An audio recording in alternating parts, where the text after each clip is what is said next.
Hello and welcome. So I recently won a songwriting competition with my song In Spite, and I wrote that song in the software called SunVox. That's what you're looking at right now. And when I won, I promised I would give a bit of a walkthrough of the song. So the song structure, some techniques I used, and of course some of my modules. So I would say let's start with that. The way I have this laid out here is I have, of course, the output on the right, and just before the output everything goes through a compressor. And then on every line here is a single voice or a single music instrument. So at the top here I've got two main melodies. This one is called Melody, and that is the module used for the most part.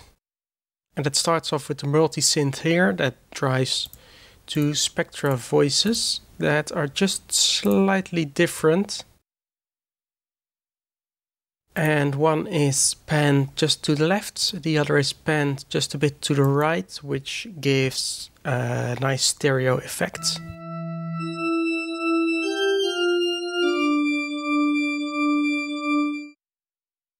And these two are then fed into an amplifier which just controls the overall volume of this melody voice. And these two voices are just basically one of the default modules that come with SunVox. I think it may be this one. And then I just tweaked some variables and changed some settings and made them just slightly different from one another so that you would get this nice stereo effect. Although I do like that instrument, I think in a song it may be just a bit too wide. Of course it is meant to be an actual voice track, but well, I can't sing and I don't know anybody who can sing, so I just went with some organy sounding instruments instead. And the other melody module I have is this very simple analog generator set to dirty, and I think this is just even the default waveform. I probably did tweak a little bit of the attack and release and some of the filter settings, and that gives a bit more dirty sounding voice, which is used in the chorus of the song as the second voice. Then here I have a module which I used for the bass line.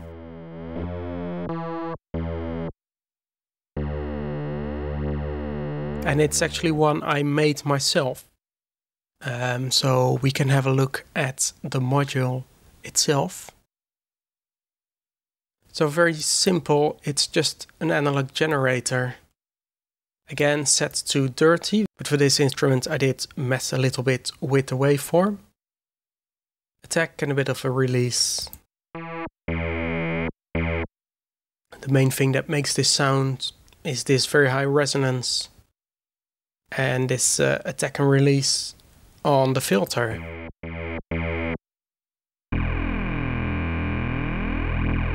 Although I really designed it to be a bass sound, it actually also still works quite well on higher frequencies, but I did use it as a bass. And what I've done with that bass is I sent it through a filter.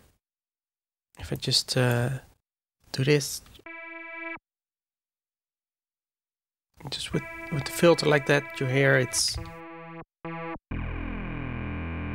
a bit more of a lower noise, more bass. And I threw away quite a bit of the high frequencies here, which I attempted to get back with this equalizer.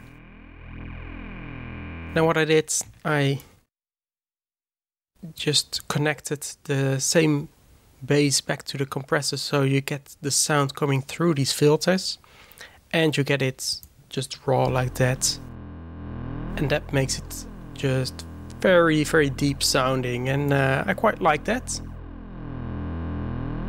And down here, one of the main instruments is guitar. It's also a sound I made myself. So we can have a look at that one as well. So that guitar is very simple. It's just an analog generator set to sine wave. A little bit of an attack and a release on it. And then some filter settings down here. So just in its raw form, that sounds like that. Not very interesting, but I feed it into a compressor which is set with a quite low threshold and a very long attack and release. And what I tried to do with that was to give this generator sort of an envelope. So it would start out louder and then slowly fade a bit away. Like that. And finally I sent the whole thing through this wave shaper, which is quite a lot here. That just makes it sound very noisy. And I quite like it. And one of the things I noticed with this is if you play two notes together, it gets a lot of extra noise, and that's actually a feature I used in the song, so we'll have a look at how I did that. Of course, this thing with the compressor, trying to make that envelope, well, it just doesn't work. It may work for a bit on the very first note I play, but it just never goes back up. So the threshold always stays down below there, and everything still comes out at the same volume.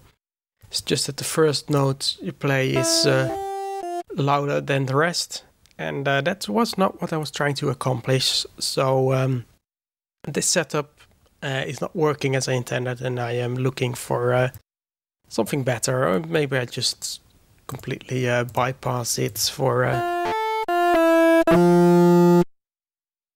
future things, or just tweak these values a bit. So that's how the guitar is formed, but then I also feed it through a filter and an equalizer, quite similar to what I did with the bass. And finally, I'm sending that through this amplifier, which I use as the main volume control for the guitar. Then I have a module with a drum kit. And I made this because I'm used to working with tracker software. I have made a lot of music in the past, but the software I used always had just one instrument with an entire drum kit and some percussion. So naturally, when I started making music in SunVox, I thought I need one instrument with an entire drum kit, and the way that works is I just select the drum here, drum pattern. The C is a bass drum, D is a snare drum, and then I've got hi-hats and tom-toms, some crashes. And these are basically a bit of a standard MIDI type setup. Though I believe that they're supposed to be at C4 for the bass drum, and I've got them at C3, but doesn't really matter much. In hindsight, these samples take up quite a bit of disk space, and for one song it's not that bad, but I think it's about 20 megabytes. So if I would make 20 songs with just the same drum kit, I would already be taking up 200 megabytes, and then it's getting quite a lot. So I'm not sure if this is the the best way to go. Also, there's no way to set the individual panning for the sounds. I do have them set up a bit. You can hear that going a bit from right to left. But I don't think it's quite enough, and I don't have the ability to change that panning anymore in the song. So I think an approach with just importing all the different drum sounds individually in one song, where you can just change the panning in the module, is a bit better approach, and that's what I'm doing for my future songs anyway. By the way, these drum sounds, if you're wondering, I downloaded off of a website called Freesound. If I have a look here, this is the pack I downloaded, the Exact Heavy Metal Drum Kit by Matthias Ratchius. Here it's got the bass and it's got a couple of snare drum sounds, so you can choose which one you like best. The nice thing about this pack is that there are like 96 sounds in this pack alone. But really the best thing is that all these sounds are released into public domain by the creator Matthias. So that's really awesome. You can just use all these samples for any project you like, and you never have to give any attribution. Of course, if you want to, nobody's stopping you from giving attribution. But there are quite a bit of very cool sounds in this pack. So you can download it from freesound.org. And here's the URL, but you can also just search for drum, and then in the search results, you can select the Creative Commons 0 symbol. You do need to register and log in order to download these sounds. But it's all free, and it's very simple to get started, and you can download samples straight away. So there's no reason not to get started getting your sounds from Freesound. Note that not all sounds are in the public domain, so you do need to keep an eye out for that. Next instrument I have is this acoustic guitar.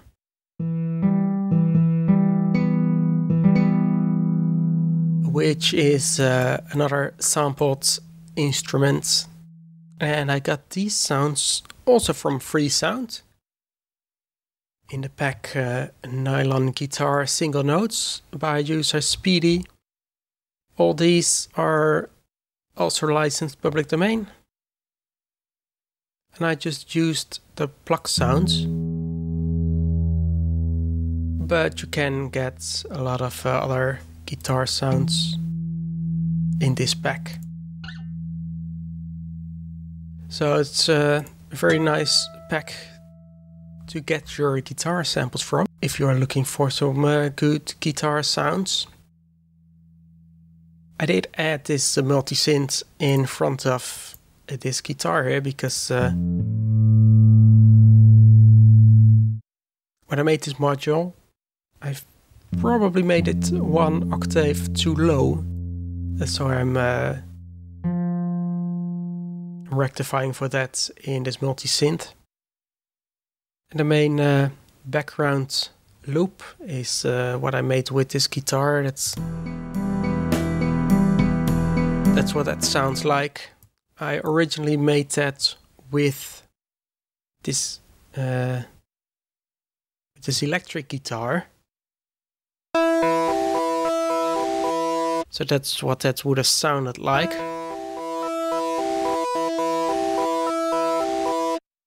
But then I thought that wasn't a good sound for that, so I changed it to this acoustic guitar, and because the octave on this is too low, I needed to increase that in this multi-synth so it would sound like this.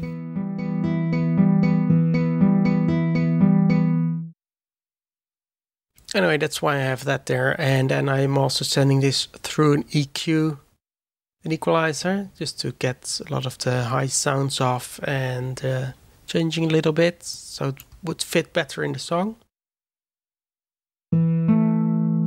Without that, it sounds like this.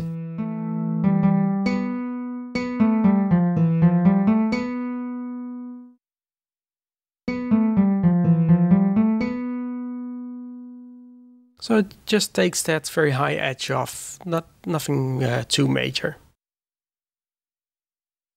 And then here I have an FM module, which I quickly made while I was writing this song. Its main purpose is just to play chords in the background throughout the whole song. Just gives the whole song a bit of an extra warm feeling. So this is the setup for that. And then I send it through a filter. And this filter is actually automated in the song, as you can see here. So if I set this to solo and just play the song, you can hear that frequency change.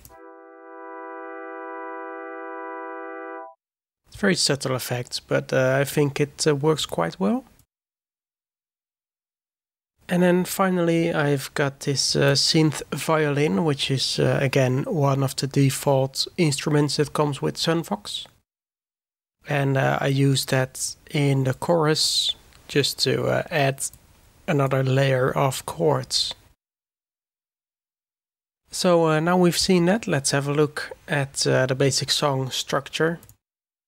As I said, I started with this guitar loop. And it starts in the key of E minor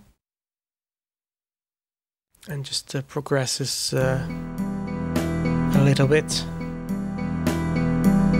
and goes to G. This is F major, and finally in this first loop it's B major. In fact, it's B major 7. And that's the main loop. I used that for the intro twice. Second time I add the guitar. And we can have a look at some of the effects I used on that. First of all, when I play the first notes, I fade in the sound of that guitar. And that's to counteract that compressor I used, which I wasn't really happy about, but it works quite well if I do it like this.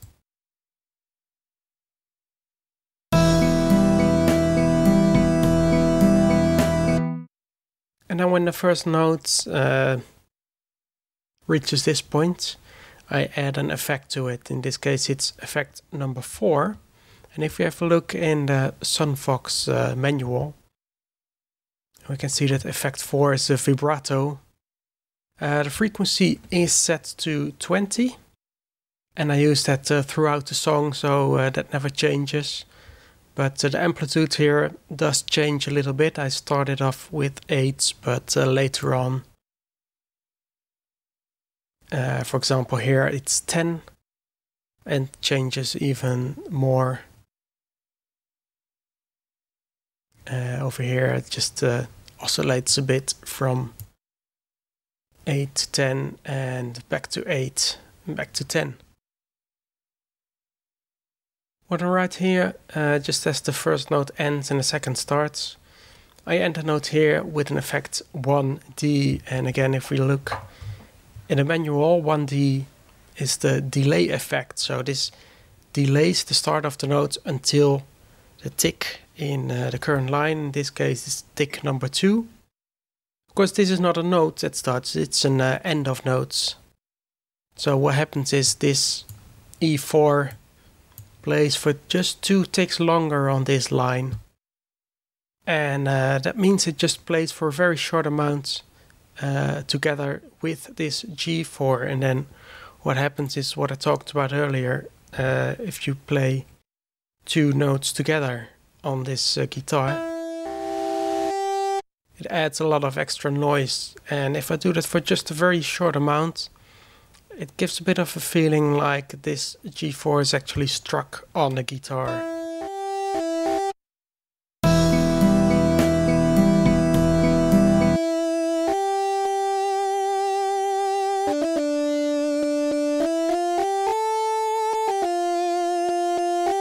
And you can see I use that effect throughout the song.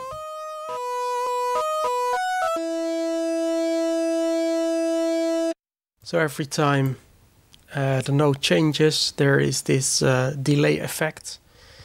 And I vary between 1 to 3 ticks over here, and very rarely 4 ticks. So there's just that little bit of extra noise on the first new note.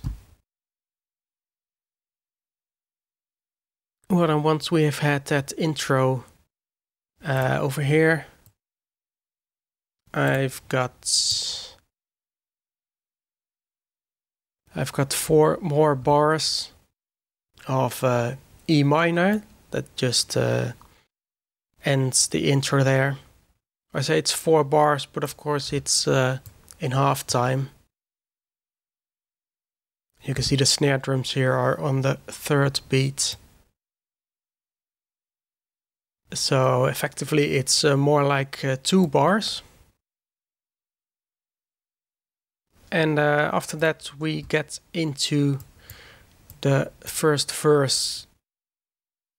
And for that I got a new chord progression.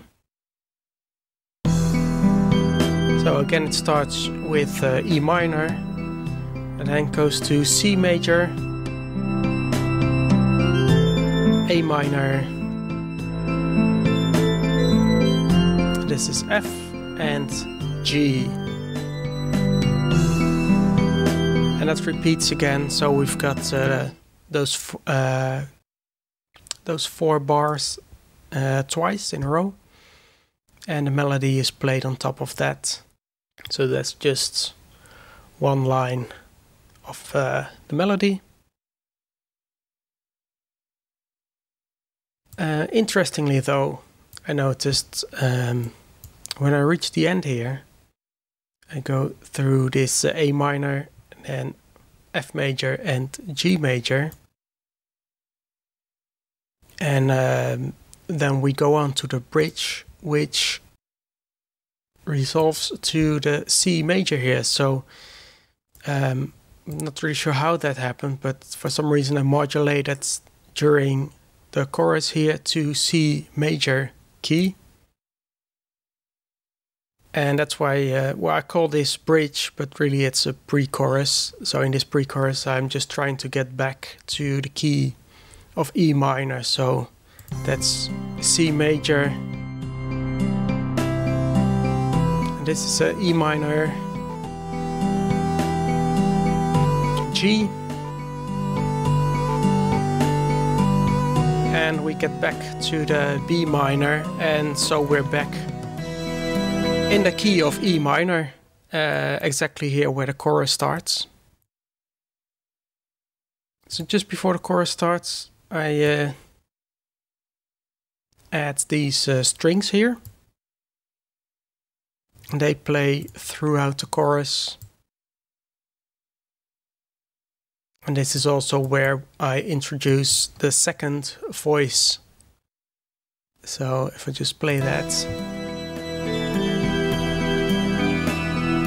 It's just the second voice for this first part.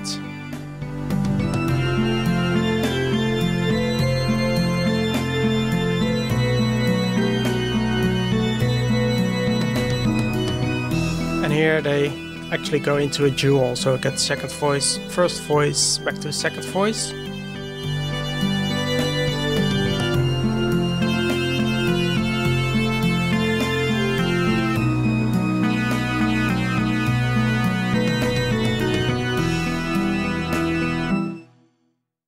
And by the way, this whole chorus is back in the chord progression, the same chord progression as I used in the intro. So basically the whole chorus is the same as the intro, except it's hasn't got the electric guitar, instead it's got the voices. Well, then I just completely repeat this verse and the chorus here. And at the end of the second chorus, I bring back the electric guitar and we just do the whole chorus again. No voices this time, but with the guitar solo instead.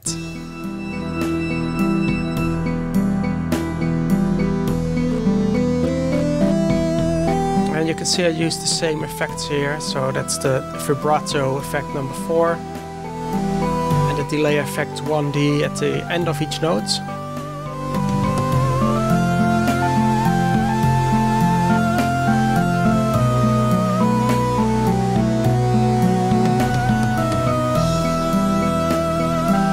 Right here the guitar changes into a sort of a twin guitar solo.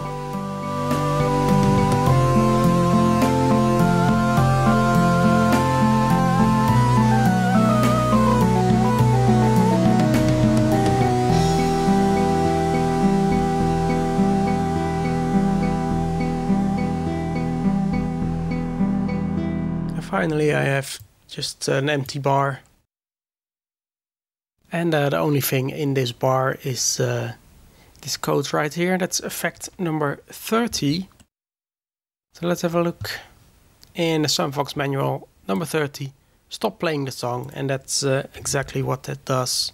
So this song doesn't loop back to the beginning. When it reaches the end, it actually just stops there. And that's the whole song. So it's not really much, just 2 different chord progressions, well 3 if you add the pre-chorus, and just a few instruments, not really much effects. I think the big strengths of the song are some of these odd chords, like the B major 7, which isn't really a chord you would find in the E minor scale because of this D sharp in it. And the same with the F and the G chords in the verse, which then modulates into the C major key here. So I think that's what makes this song a bit special. I originally wanted to make this whole outro much longer. I wanted to add maybe 2 or 3 more of these chorus chords here and just make the whole outro longer, or add an actual bridge or a separate guitar solo. But the song is already 5 minutes long, so I thought that would be quite enough. Interestingly, when I was writing this outro guitar part, and when it comes to the twin guitars here, this sort of follows the same melody as this clean acoustic guitar here, except it's slightly offset on the measure. But then I added this twin guitar because it reminded me of the song Hotel California by the Eagles. And I noticed that most of the song structure is actually quite similar to Hotel California. Of course, it starts with the intro and everything, but also it has no guitar solo, and it ends basically with the guitar solo as outro. Well, that wasn't really intentional, just this twin guitar bits, and just happened to be quite similar. Anyway, that's it. If you've got any more questions, feel free to leave them in the comments, and I hope I can answer them for you. If you enjoyed this video, then do like, subscribe, and share the video with your friends. Thanks for watching, and I'll see you again next time.